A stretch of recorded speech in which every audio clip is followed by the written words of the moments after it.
Yeah, my message today is gifts in adversity.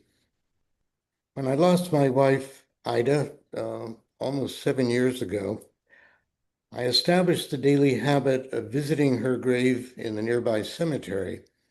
Columbia Gardens is designated as an arboretum because of its profusion of beautiful plantings beneath majestic oaks. I found that my walks through the cemetery and nearby neighborhoods under Arlington's cherished green canopy inevitably brought me much needed physical, psychological, and spiritual uplift. In addition to this gift, there was a secondary benefit when I discovered in a new way the beauties of nature. I have been able to use this discovery, as well as other insights from my own grieving, to help others come to terms with the loss of loved ones. Each day I photograph compelling aspects of nature that I encounter on my walks, sharing these with others who take pleasure in receiving them. Thus, my perambulations provide not only blessings for me, but they enable me to bestow useful gifts on others, a source of much happiness for me. In addition to the challenge offered by grieving over the loss of a beloved wife of almost 46 years, the hardships imposed by financial difficulties has filled my old age with considerable stress and anxiety. In coping with this additional challenge, the benefits of walking in nature have again come to my rescue. But of greatest help have been the kindness and generosity of friends and family. Reverend Taffel and the church community that he has built have provided critical support when it was most needed. My next-door neighbor, dear friend, and former president of our church, the late Helen Sioris, left generous bequests to my son John and me, enabling us to keep our house. My wife's surviving sister, Consolacion, has come to our aid in times of greatest need. For all of these acts of generosity and kindness, I feel gratitude beyond my powers to express. In my time of adversity, I have come to realize how great a gift my son is. From his late teens until his arrival at middle age, he has suffered from physical challenges. Happily, he has now discovered the root cause of his condition and can, at last, return to complete good health.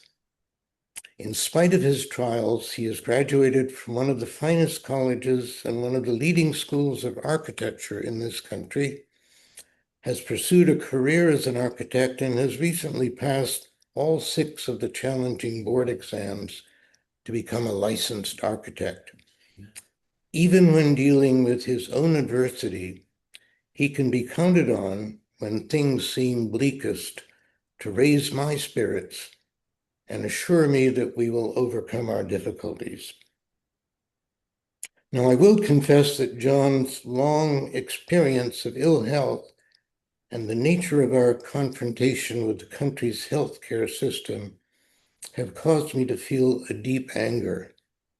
For 30 years, John received consistently mistaken diagnoses, useless treatments, and one very harmful, quote unquote, therapy, which caused much suffering and may even have been life-threatening. As we experienced this pronounced failure of the healthcare system, Ida and I were stripped of all our retirement savings since we had to cover most of the expenses out of pocket. I have frequently had occasion to feel that I was in danger of being consumed by this anger.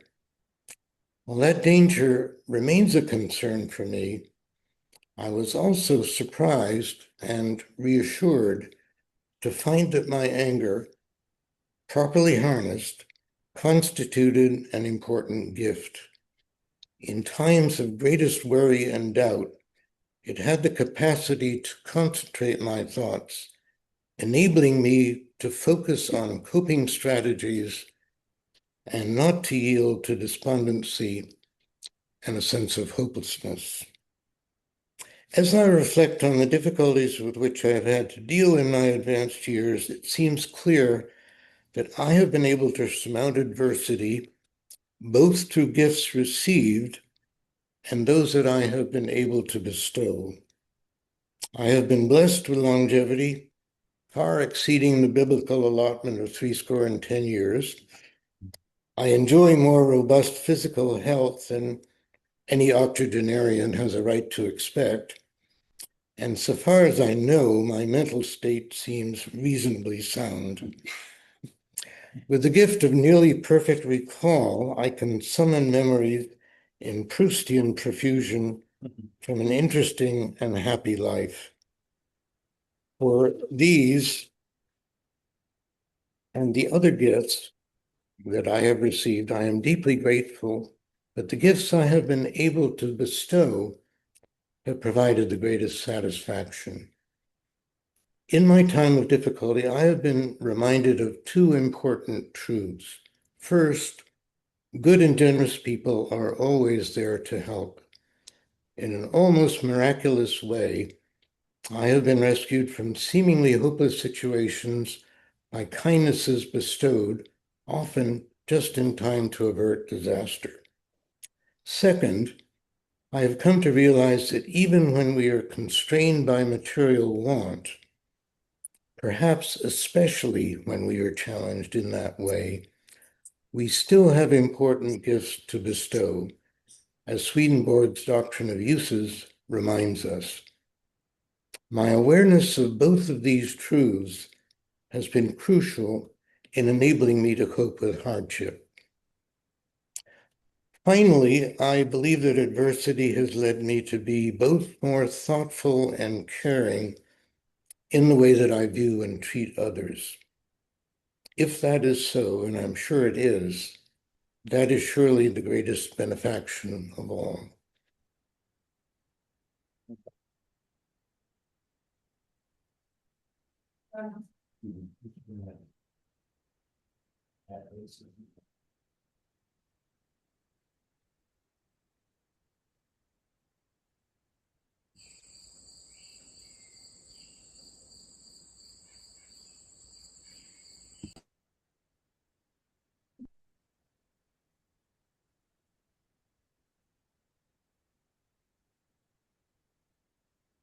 Well, thank you so much, Malcolm.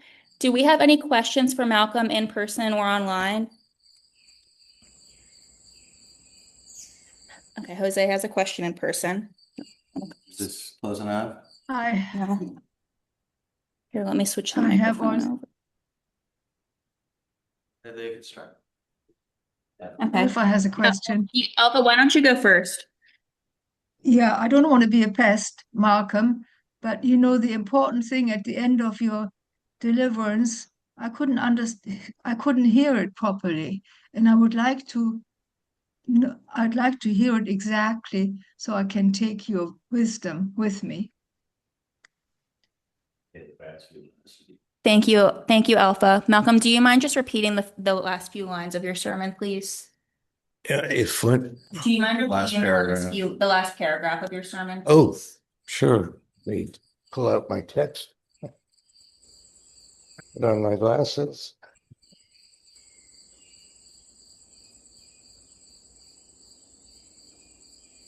Alpha, don't let us forget, we have a nice photograph of you to show you before the service is over. Yes, the last paragraph as follows. In my time of difficulty, I have been reminded of two important truths. First, good and generous people are always there to help. In an almost miraculous way, I have been rescued from seemingly hopeless situations by kindnesses bestowed just in time to avert disaster. And second, even when we are constrained by material want, and perhaps especially when we are challenged in that way, we still have important gifts to bestow, as Swedenborg's doctrine of uses reminds us. My awareness of both these truths has been crucial in enabling me to cope with hardship. Finally, I believe that adversity has led me to be more thoughtful and caring in the way that I view and treat others. That is surely the greatest benefaction of all. May I have a question? Was that good, Alpha?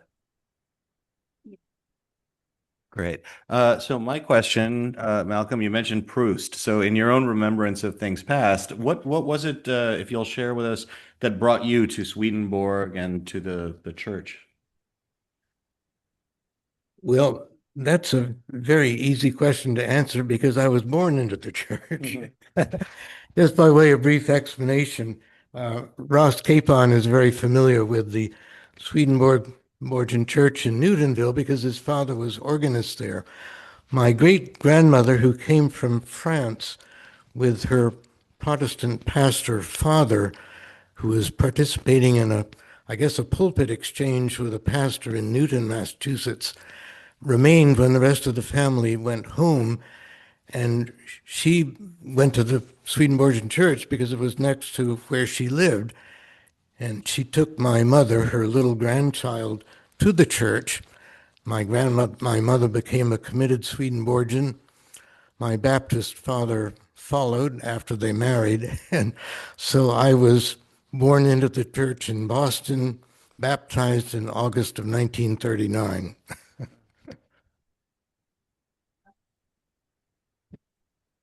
Okay, Jimmy has a question as well. It's more so a comment than a question. I just want to thank you for sharing your message of adversity because I think we all have it. And true, it is the kindness of others that gets us through it. So I really appreciate your message. It resonates with my heart. And I surely know what you're speaking of because of this church, I exist through their kindness. And so I definitely know what you're speaking of. Oh, yes. Wait a minute. Yes, thank you for your message, Dr. Peck. I also have experience with the healthcare system and with frustrations over that because I had two relatives who had health conditions that required almost constant care.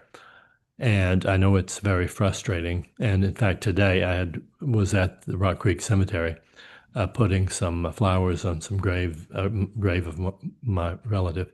And so this is like a connection, your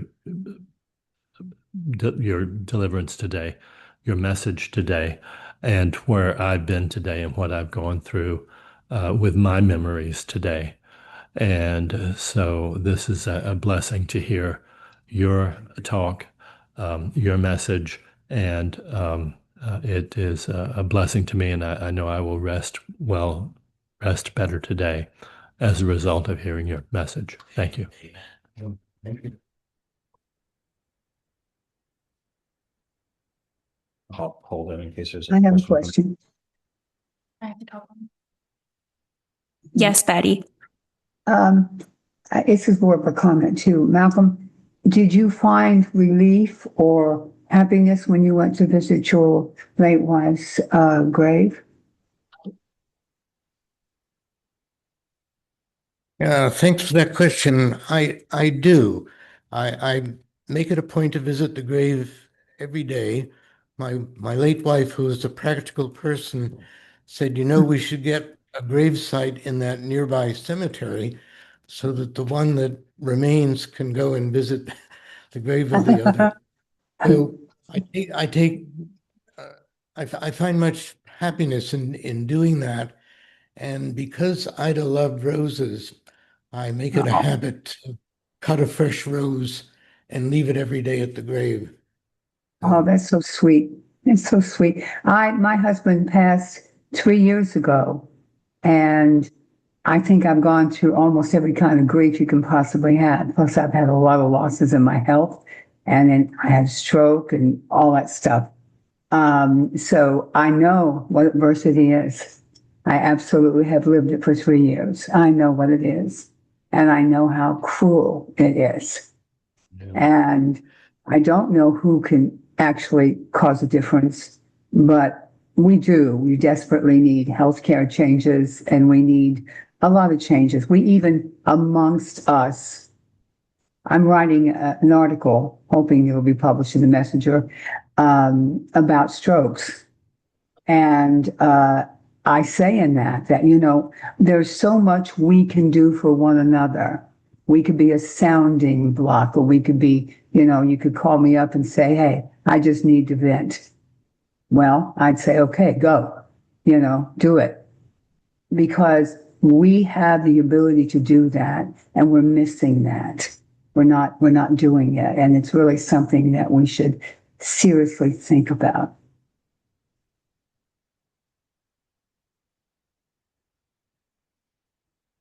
I might say it all began in an interesting way. My late wife was a Filipina, and we belonged to many Philippine American organizations here in the Washington area. And with about a year after Ida had passed, in one of these organizations, one of the members turned to me and they said, you know, our fellow member, a lady named Sita Helke, has just lost her husband. She's really deep in despondency. And you seem to have managed somehow to navigate the shoals of grief. So maybe you have some insights that you can share with Sita. Just yesterday, I had lunch with Sita, and she reminded me, after all these years, almost 7 years, how grateful she remains. And I went on to be able to help others through their grief in a similar way. So. Yes, it's very rewarding when we can do something. It's all about Swedenborg's doctrine of uses. I just found that so helpful, his doctrine of uses, because I feel, you know, it's an intense feeling. Grief is something that doesn't want to let up. And it's a very, very intense feeling. But if we all could be there for each other, it would be it would be a lot better world.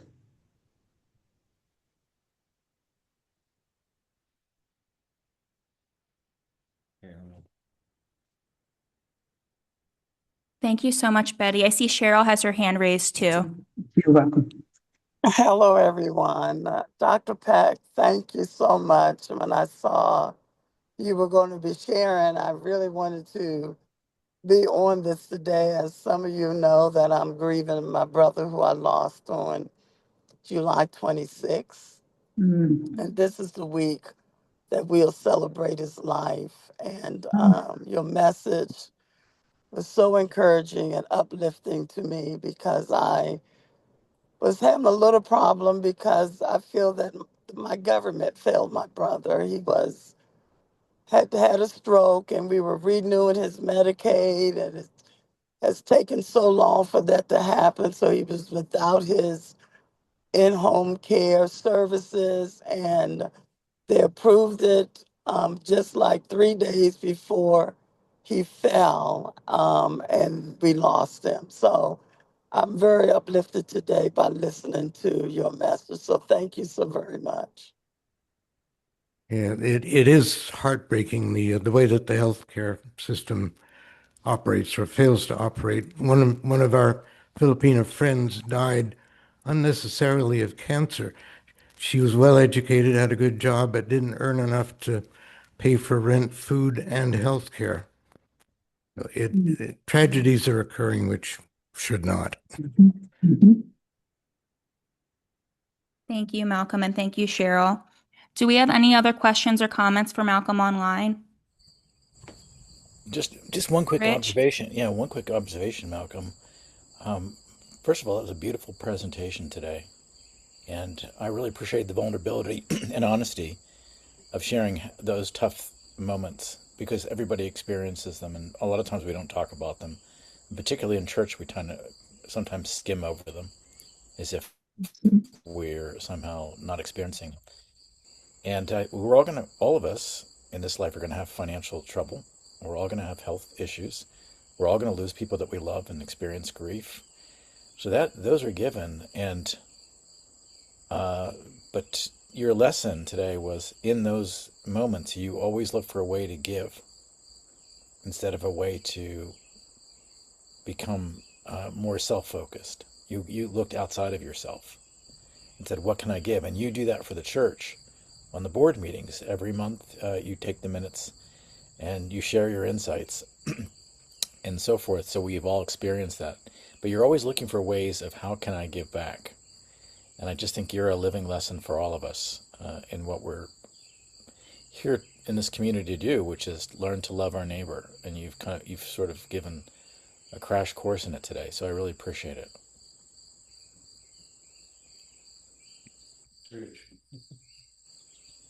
Thank you, Rich. That's very kind. Thank you so much, Rich. Cheryl, I see your hand raised. Did you have a follow-up or is that just from earlier?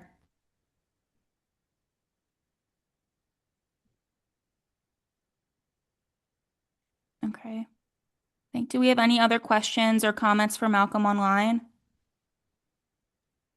Just wanted to add my thanks for a beautiful message. Thank you, Ross. Well, Betty, did you have something? No, that's okay. I was Well, I was just very want to happy to be able to say what I was able to say. So that's good. thank you so much, Betty. And I'll echo all my thanks to Malcolm. Alpha, were you going to add something? Well, it's, I don't know whether I should mention it, but you know, my husband, I was a member when around the time my husband died, and I was sometimes sitting in the pew, with tears coming down and looking at the stained glass window, in order not to break down or something. And the feeling comes over one, nobody cares, but that I found that is really not true, because you cannot expect people to be aware of what you just went through or still going through every minute. Life goes on, and they really do care. That Zoom is really screwed up. It is That's not what I responding. wanted to make a point of. There was just an error. Yeah, thanks, Alpha. Because I cherish those memories of the years of difficulty in the church when Alpha was the principal pillar holding us up, and I was at her side helping. Those are good memories. Thank you, Malcolm. Well, I think if there's no other questions or comments online, I just love to echo all of the thanks for Malcolm for a really beautiful message. So thank you so much, Malcolm.